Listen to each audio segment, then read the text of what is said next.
کہیں گے صاحب اس کا عملی ثبوت کیا ہے؟ عملی ثبوت ہے اب رمضان آ رہا ہے نا، وہ جو 1,00,000 روپے کی افطاری کرنے والا ہے وہ افطاری نہیں کر رہا ہے، وہ تو یہ دیکھے گا کہ کون کون میری افطاری کھانے آ رہا ہے.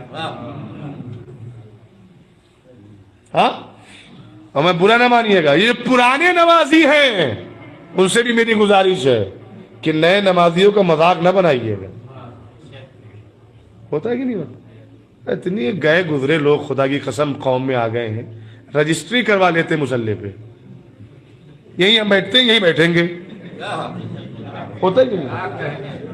ہاں، دیکھا نہیں ہے آپ نے؟ یہیں ہم سال بھر پڑھتے ہیں، ہٹیں گے نہیں. اور کچھ لوگ ایسے اپنی تسبیح اور سجدگاہ بھی الگ رکھتے ہیں، ہے کہ نہیں؟ اپنے گھر سے لاؤ نا، یہ اللہ کا بیت ہے، یہاں کا وقف ہے، وہ تسبیح سجدگاہ مصلی کوئی بھی لے سکتا ہے. اور لڑائیاں کی کرنے تیار ہو جائیں، ہمارا ہے، ہم نے رکھا تھا، ہم یہاں نماز پڑھتے ہیں. دیکھا نہیں رومال رکھا ہوا ہمارا، یہ انگوچھا رکھا ہوا ہمارا، یہ مفلر رکھا، ٹوپی رکھی ہماری. اور نہیں نہیں نہیں، میں پرانے نمازیوں سے معافی چاہوں گا. اپنی نماز کے چکر میں غیر کو بے دین ثابت نہ کریے گا. آپ کی نماز کا مسئلہ عبد و معبود کے درمیان ہے. اپنی نماز کا صلہ اللہ سے لیجئے، محلے والوں سے نہیں. اپنی نماز کی جزا اللہ سے لیجئے، لوگوں پر غرور دکھا کے نہیں تو وہ نماز منہ پہ مار دی جائے گی. غور کریے گا صاحب. اب ہوتا یہ ہے، کیسے مایوس ہوتا ہے انسان. وہ جو بیچارہ 11 مہینے نہیں آیا، وہ آیا، اب پرانے نمازیوں نے، افطاری کرنے والوں نے شروع دیکھنا جو بریانی کی مہک لے آئی. ہوتا ہے. اچھا زبان نہ بولے، آنکھیں تو بولتی ہیں، آنکھیں تو بولتی ہیں نا، آنکھوں سے دیکھ آ گئے. ہاں، امام معصوم سے پوچھا گیا کہ مولا کیا ضروری ہے کہ غیبت صرف زبان سے ہو؟ فرمایا نہیں، اب روحوں کے اشارے سے بھی ہوتی ہے غیبت. اب روحوں کے اشارے سے بھی ہوتی ہے غیبت. اشارہ کر دیجئے، غیبت ہو گئی. اب آیا صاحب آنے میں تو بریانی کی خوشبو لے آئی ہے، اور شیرمال کی لالچ میں آ گیا، اور یہ اس کی لالچ میں آ گیا، اس کی لالچ میں آ گیا. وہ بیچارہ 3 دن آیا اور چوتھے دن گھر بیٹھ گیا کہ یار سب مزہ لے رہے ہیں اور مذاق بنا رہے ہیں، اس میں کیا جائیں. ہاں، بیٹھ گیا نا. تو اس کا مطلب یہ ہے، ہم پکے نمازیوں نے ایک اللہ کے بندے کو اس کے گھر پر بیٹھنے پر مجبور کر دیا. ایک نبی گزرے ہیں جن کا نام تھا حضرت ابراہیم. غور کریے گا، حضرت ابراہیم ایک ایسے نبی تھے کہ جو بغیر مہمان کے کھانا نہیں کھاتے تھے، ہے نا. تو ایک دن انتظار کر رہے تھے کہ کوئی مل جائے، مل ہی نہیں رہا تھا. تو 3 مزدور ہٹے کٹے پھاڑوا اور بیلچا رکھے ہوئے اور غصے میں جا رہے تھے. حضرت ابراہیم نے روکا کہ ٹھہریے. کہا نہیں، رکنے کا ٹائم نہیں ہے.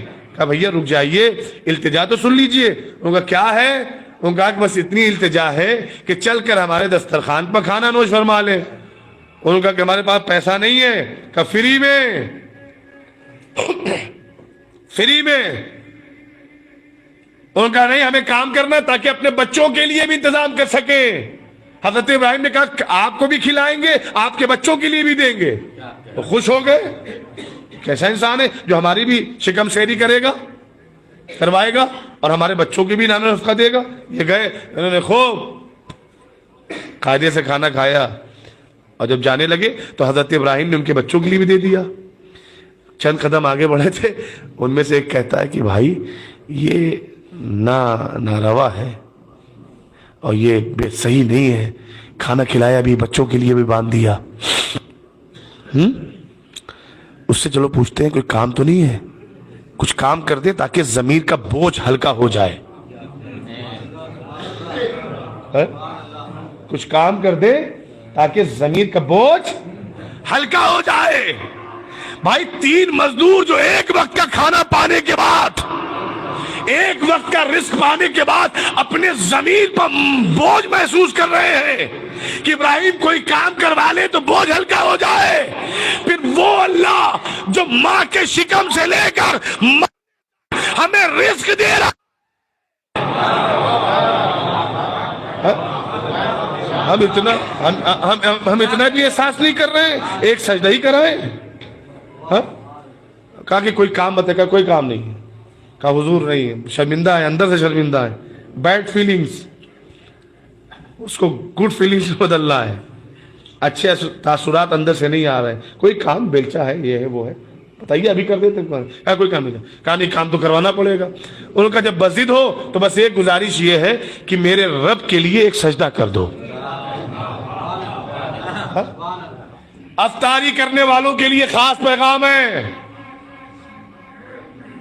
ہم نے افطاری کر کے احسان نہیں کیا ہے محلے والوں پر، اللہ کی راہ میں افطاری کھلا کر، افطاری کر کے ہم نے اپنے اوپر احسان کیا ہے۔ کیوں؟ چوتھے امام نے کسی فقیر کو صدقہ دیا، اس فقیر نے کہا آپ کا شکریہ، امام نے کہا میرا نہیں، میں سید سجاد تیرا شکریہ ادا کرتا ہوں۔ اس نے کہا مولا ہمیشہ شکریہ دینے والے کا ادا ہوتا ہے۔ امام نے فرمایا نہیں، یہ ضروری نہیں ہے دینے والے کا شکریہ ادا کیا جائے صرف، بلکہ جو ادا کر رہا ہے وہ لینے والے کا شکریہ ادا کرے۔ کہ مولا کیوں؟ کہ تو نے بڑی آسانی سے دنیا کا مال آخرت میں پا۔ ہائے ہائے ہائے،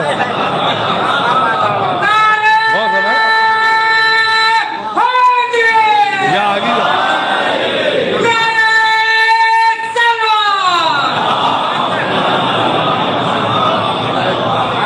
میرا وقت مکمل ہو گیا۔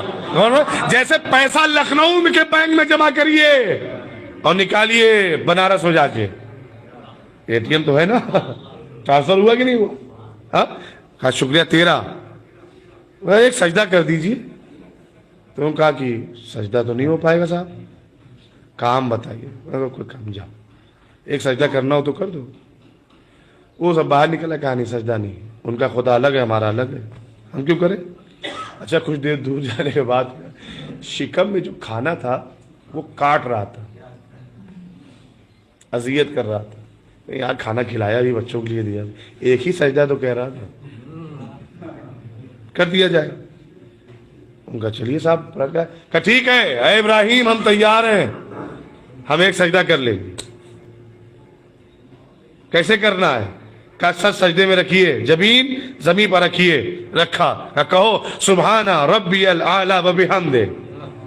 انہوں نے سبحان ربی الاعلی و بحمدہ کی تسبیح سجدے میں جبین رکھ کر کہنا شروع کی۔ ادھر مزدوروں نے سر زمین پر رکھا، حضرت ابراہیم نے اپنے ہاتھوں کو آسمان کی طرف اٹھا کر، اپنے دہن کو آسمان کی طرف اٹھا کر دعا کرنی شروع کی، معبود کھلا سجدے میں سر جھکانا میرا، سر کھلا کے، پھر جملہ سنیے، کھلا کے سجدے میں سر جھکانا میرا کام، دلوں کو جھکانا تیرا کام۔ افطاری کرنے والوں تمہیں مبارک ہو، اللہ کی بارگاہ میں جا کر شکریہ ادا کرنا، معبود افطاری کر کے 11 کے بے نماز بلانا میرا، پرماننٹ نمازی بنانا تیرا۔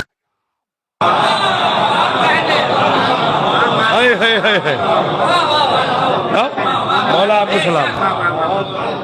چلو نہیں، یہ بات میں نے اس لیے کہ چلو مان لیا افطاری کی لالچ میں آیا ہے، تو خدا کی قسم کتنا بڑا اعزاز ہے آپ کا کہ آپ کی افطاری کی وجہ سے ایک انسان دیندار بن رہا ہے، یہ تو سنت ابراہیم ہے۔ ہاں جی، بات ختم ہو گئی اور میں مسائل سے جڑ